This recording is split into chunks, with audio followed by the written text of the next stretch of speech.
Assalamualaikum warahmatullahi wabarakatuh. Kami calon guru penggerak Angkatan 10 Kota Bandung akan melakukan demonstrasi kontekstual praktek coaching. Perkenalkan, saya Cici Rohayati dari SD 23 Cikoneng Kota Bandung sebagai supervisor. Perkenalkan, saya Dini Indiani dari SMP 57 Kota Bandung sebagai coach. Perkenalkan, saya Gita Maharani dari SMA Negeri 18 Bandung sebagai coaching. Selamat menyaksikan. Assalamualaikum Bu Dini. Waalaikumsalam. Alhamdulillah baik Bu Cucu. Baik Bu Dini. Bu Dini, kita kali ini akan melakukan praktek coaching ya Bu Dini ya? Iya betul. Bu Dini sebagai coach ya di sini ya Bu ya? Iya. Nah, dalam praktek ini kita akan melakukan beberapa tahapan Bu Dini. Iya. Betul. Tahapan yang pertama yaitu tahapan pra-observasi, tahapan yang kedua adalah observasi, dan tahapan ketiga adalah pasca observasi. Bisa dimengerti Bu Dini? Bisa. Kita ada 3 tahapan ya. Iya. Untuk tahapan pertama yaitu kita akan melakukan pasca ya Bu ya. Sekarang kita akan melakukan pasca observasi. Di dalam tahapan ini kita akan berdiskusi Bu tentang logik penilaian dan juga kompetensi apa yang akan Bu Dini kembangkan di dalam praktek coaching ini ya Bu ya. Yang kedua yaitu tahapan observasi. Dalam tahapan ini kita saya sebagai supervisor akan melihat atau mengobservasi pelaksanaan coaching yang Bu Dini lakukan ya Bu Dini ya. Tahapan yang ketiga yaitu pasca observasi, kita akan merefleksi ya Bu ya, kompetensi apa yang telah berkembang dan yang akan dikembangkan untuk coaching berikutnya. Siap Bu, dipahami? Siap.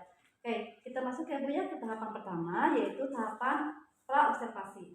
Untuk tahapan ini kita sudah tahu bersama-sama Bu, ada logik penilaian yang akan saya isi ya Bu ya. Nah, itu adalah sesuai dengan tahapan tirta ya Bu ya.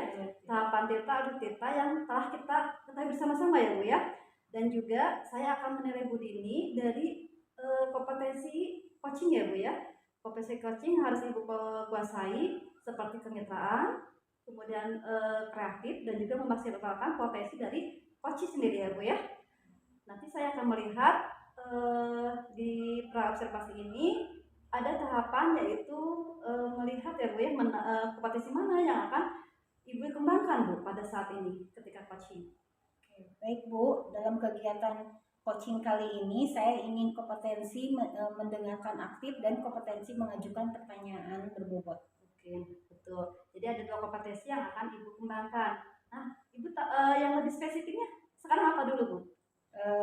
Kompetensi secara spesifik yang saya kembangkan adalah kompetensi dalam mengajukan pertanyaan berbobot. Baik, jadi kompetensi yang akan Ibu kuasai dalam pelaksanaan coaching ini adalah melakukan pertanyaan berbobot kepada coach ya Bu ya. Baik, silakan Ibu lakukan coaching ya Bu ya. Saya di sini akan memulai pelaksanaan dari coaching tersebut. Mangga Bu. Oke, siap. Terima kasih. Assalamualaikum Bu Dini.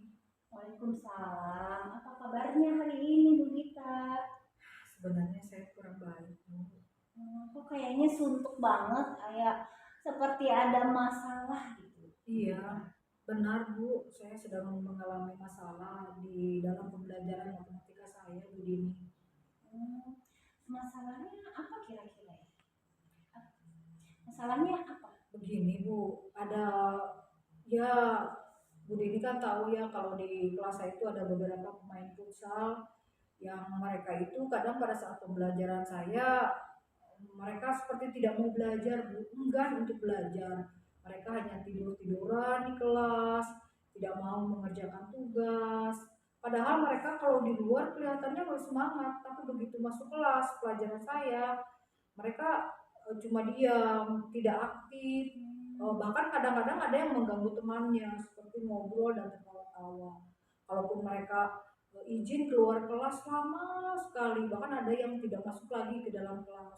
Saya menjadi khawatir Bu terhadap mereka, walaupun saya tahu kompetensi mereka mungkin tidak di matematika, tapi saya tetap ingin mereka menunjukkan semangat yang terbaik untuk di pelajaran saya Bu. Berarti itu tentang perilaku belajar siswa ya Bu ya? Benar Bu.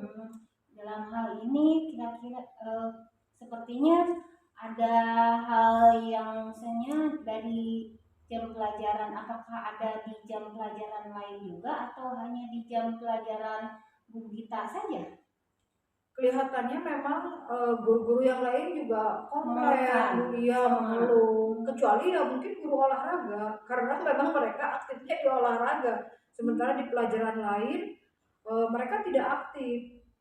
Ya jangan-jangan mungkin memang anak tersebut kita identifikasi dulu ya, misalkan permasalahannya apa ya, karena kalau melihat dari gaya belajarnya mungkin ada perbedaan dengan anak lain, bisa jadi itu dari gaya belajarnya mereka itu yang berbeda. Iya Bu sih sebenarnya karena materi saya itu kan banyak ya Bu ya, jadi saya kurang memberikan banyak variasi metode dan model di dalam pembelajaran. Saya hanya menjelaskan saja, kemudian mereka mendengarkan, lalu saya memberikan tugas dan mereka mengerjakan. Bagi sebagian teman-temannya, cara saya mengajar ini bisa diterima, tapi oleh anak-anak yang para pemain futsal itu dan beberapa juga memang temannya itu kelihatannya metode yang saya berikan itu tidak menarik buat mereka. Iya iya itu ya. Sudah dipanggil belum anaknya Bu? Saya sudah memanggil satu kali, baru satu kali Bu, saya panggil di ruang BK, tapi ya mereka mengatakan bahwa memang gaya belajar saya katanya gaya mengajar saya Kinestetik. tidak tidak sesuai katanya dengan keinginan mereka seperti itu. Hmm, nah, dari hal tersebut, dari permasalahan tersebut, apa sih yang Bu Gita inginkan dari anak tersebut, pada diri anak tersebut? Inginnya menjadi seperti apa sih si anak tersebut supaya nanti bisa ada peningkatan? Iya. Saya sih harapannya anak-anak tersebut tadi ya Bu ya ingin menunjukkan upaya mereka yang terbaik gitu kan. Saya tidak berharap bahwa mereka akan sama dengan anak-anak yang ranking satu gitu nilai matematikanya 100 100 100. Saya hanya berharap bahwa mereka mau berusaha karena saya yakin kalau seandainya mereka mau belajar sedikit saja, mau konsentrasi sedikit saja, mereka akan bisa memberikan prestasi yang terbaik mereka gitu Bu di dalam matematika. Ya minimal mereka mendapatkan pengetahuan yang maksimal lah dari materi yang saya berikan Bu. Oke, kalau menurut Bu Gita, kompetensi pada diri Bu Gita itu sendiri dari level 1 sampai 10, kira-kira Bu Gita sudah sampai di level mana nih? Saya sih kalau melihat hasilnya seperti itu mungkin saya ada di level 6 Bu. Nah, terus kalau keinginannya pengennya Bu Gita ke level berapa? Harapannya sih levelnya 8 ya Bu ya 8. harapannya. Kalau bisa malah 9 gitu ya. 10 saya. Iya. Makanya saya berusaha keras saya bisa memperbaiki gaya mengajar saya sehingga saya dapat merangkul semua siswa saya Bu. Mungkin gaya belajarnya yang harus dirubah atau Betul. hal-hal lainnya ya Bu Betul. ya. Oke. Tapi kalau menurut Bu Gita sendiri harus mengetahui sepertinya harus mengetahui dan tindakan apa yang harus dilakukan agar siswa tersebut berubah. Yang pertama saya mungkin harus mulai merangkul mereka dan memandang mereka sebagai pribadi yang menyenangkan, bukan pribadi yang membuat saya kesal gitu ya. Jadi walaupun sebenarnya saya kesal, tapi saya tidak boleh menunjukkan itu di depan mereka. Kemudian saya juga mungkin harus mengakomodir gaya belajar mereka mungkin ya Bu ya, dengan kebetulan saya sudah mendapatkan materi sebenarnya tentang pembelajaran berdiferensiasi. Cuma saya memang belum menerapkan, saya belum berani menerapkan karena khawatir materi saya tidak tersampaikan semuanya kalau saya menggunakan uh, metode pembelajaran berdiferensiasi. Tetapi saya melihat bahwa mungkin inilah saatnya saya menggunakan metode tersebut sehingga anak-anak yang tidak terlalu suka jika saya terus-terusan menerangkan dan mengerjakan soal tertulis itu bisa lebih terpancing lagi minat belajarnya. Saya punya pertanyaan penting Bu. Apa saja langkah yang Bu Gita lakukan terkait permasalahan tersebut ya, permasalahan anak tadi itu? Apa saja langkah-langkah yang akan Ibu terapkan? Baik. Yang pertama, saya akan memperbaiki dulu modul ajar yang sudah saya buat, agar saya nanti memiliki perencanaan yang baik di dalam kelas. Kemudian saya juga akan memberikan beberapa metode pemberian tugas yang berbeda mungkin Bu untuk mereka, sehingga mereka nanti tidak hanya harus mengerjakan soal yang banyak gitu kan. Jadi mungkin untuk anak-anak yang gaya belajarnya kinestetik, mungkin saya akan minta ke depan untuk bisa mereka jadi bergerak, apakah mereka presentasi atau saya menggunakan pembelajaran dengan memberikan game matematika sehingga mereka menjadi lebih terpancing untuk meningkatkan belajarnya, Bu. Oke, berarti tadi itu jawaban yang cukup memuaskan sih menurut saya. Jadi itu akan mudah-mudahan tercover atau menjadi terakomodir sehingga siswa tersebut akan merasa terpuaskan ya dalam ketika belajar dengan ibu kita gitu ya, menyenangkan, sehingga ada perubahan perilaku, perubahan tingkah laku siswa tersebut dalam belajarnya di kelas. Iya, benar-benar. Oke. Sekarang menurut Bu Gita, pendekatan apa supaya siswa tersebut mau berubah dalam perilakunya? Pendekatan yang saya akan lakukan adalah pendekatan humanis ya Bu ya, memandang bahwa mereka juga seseorang yang memang butuh dirangkul ya, butuh diberikan motivasi. Jadi saya berharap saya tidak sampai mengeluarkan hukuman ya Bu ya kepada mereka walaupun mereka tidak mengumpulkan, tapi saya ingin menerapkan segitiga restitusi. Saya ingin siswa saya yang menyadari kesalahannya, kesadaran penuhnya itu dari mereka, bukan dari saya, sehingga mereka menyadari bahwa walaupun mereka berprestasi di bidang futsal, tapi tetap masa depan mereka itu tidak bisa tergantung sepenuhnya ke arah sana, karena mungkin ada kemungkinan mereka bisa jadi orang-orang yang mungkin pada saat bekerja tidak sebagai pemain futsal, mungkin di antara mereka ada yang jadi dokter ya, bukan tidak menutup kemungkinan ya menjadi dosen, menjadi pengacara, menjadi pengusaha seperti itu. Nah, saya juga ingin seperti itu kepada anak-anak saya yang saya didik. Oke. Dari percakapan kita, obrolan kita hari ini, hal bermanfaat apa sih yang Bu Gita peroleh dari percakapan kita ini? Sangat banyak Bu. Jadi tadinya kan saya galau ya. Tadinya saya galau. Apa yang harus saya lakukan sekarang? Ya, saya pasti memiliki keyakinan bahwa nanti saya akan memperbaiki gaya belajar saya, gaya mengajar saya, dan anak-anak, saya optimis anak-anak akan menjadi lebih baik Bu. Oke. Pertanyaan terakhir saya nih Bu, bagaimana perasaan Bu Gita setelah kita ngobrol hari ini? Perasaan saya jadi sangat senang, lega Bu, lega gitu. Tadi mah saya bingung kan, merasa kacau, merasa terpuruk Bu. Sekarang setelah saya berbicara panjang lebar, hati saya menjadi lega, ngemplong lah kata bahasa Sundanya Bu, seperti itu.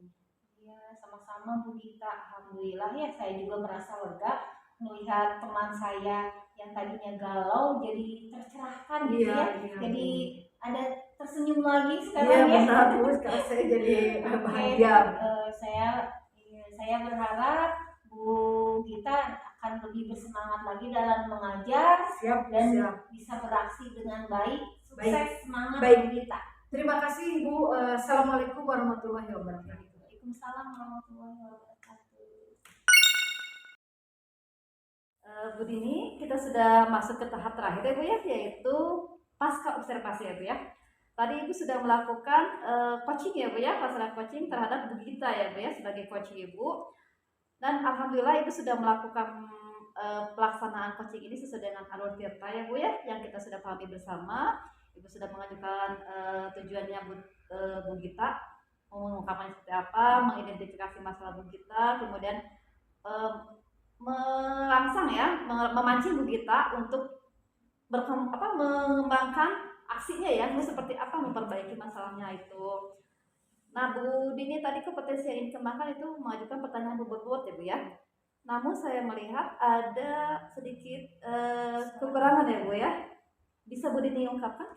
Ya, dari misalnya tadi pada saat melakukan coaching mungkin ada beberapa sedikit yang terlewat atau beberapa sedikit kesalahan, mungkin kurang memberikan pertanyaan yang berbobot, tapi itu juga saya sudah semaksimal mungkin ya, dan si coaching mungkin terlalu asik untuk menumpahkan segala keluh kesahnya, jadi akhirnya terlewatan juga pertanyaan-pertanyaan yang harusnya masih banyak gitu ya yang harus saya tanyakan, tapi itu juga sebetulnya sudah memadai untuk si coaching melakukan coachingnya itu sendiri, bahwa dia itu memahami tujuannya, kemudian permasalahannya apa dituangkan, kemudian dari rencana aksinya juga ada gitu ya, dan pada saat tanggung jawabnya pun ada dari situ, dari alur tirtanya sendiri sebetulnya sudah masuk.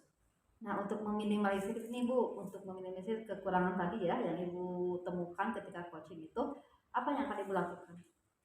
Yang akan saya lakukan, saya sebagai coach ingin memperbaiki apa yang kurang dalam diri saya, performa saya, dan juga untuk lebih mempertajam membuat pertanyaan-pertanyaan berbobot dan kritis kepada si coach itu sendiri.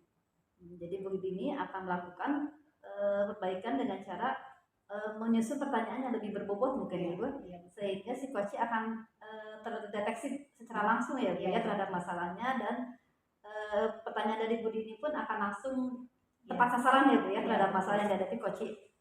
Nah, apalagi yang akan Ibu kembangkan untuk kompetensi coaching, apalagi yang akan Ibu kembangkan untuk coaching berikutnya Bu? Ya, dari 3 kompetensi yang harus ada itu kan yaitu dengan mendengar aktif, mengajukan pertanyaan tajam, dan mendorong coach untuk berpikir kritis. Saya masih harus memperbaiki keterampilan dalam mengajukan pertanyaan tajam dan mendorong coach untuk berpikir kritis. Bagus Ibu. Nah, itu harapan kita ya Bu ya ketika melaksanakan coaching berikutnya. Kita tunggu ya Bu, seminggu lagi kita jadwalkan ya Bu ya untuk coaching berikutnya. Terima kasih Bu Dini untuk waktunya. Pelaksanaan coaching ini alhamdulillah berjalan lancar dan semoga mendapatkan manfaat untuk kita bersama ya Bu ya. Terima kasih Bu Dini. Assalamualaikum warahmatullahi wabarakatuh. Waalaikumsalam warahmatullahi wabarakatuh.